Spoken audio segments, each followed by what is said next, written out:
कोरापुट केन्द्र समवाय बैंक 74तम वार्षिक साधारण सभा अनुष्ठित हो जाइछि। ए सभारे बैंक सभापति श्रीजुक्त ईश्वर चंद्र पाणिग्राही सभापतित्व करथिले।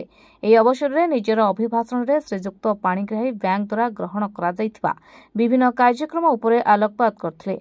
बैंक संपादक श्रीजुक्त अतुल्य कुमार मल्लिक निर्धारित कार्यक्रम अनुसार वार्षिक साधारण सभा को परिचालना करथिले।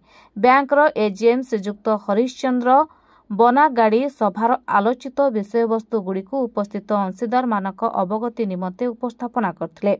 ए कार्यक्रम में उपनिबंधक समवाय समिति समूह जयपुर उपखंड उपनिबंधक समवाय समिति समूह रायगड़ा उपखंड बैंक उपसभापति सुश्री दुरुपुता भतरा वरिष्ठ निर्देशक श्रीजुक्त रमाकांत राउल तथा बैंक परिचालना परिषदर समस्त सदस्य एवं सदस्य वृंद एवं बैंक अनुबंधित अंशीदार समवाय समिति मानक द्वारा मनोनीत प्रतिनिधि माने अंशग्रहण करथिले।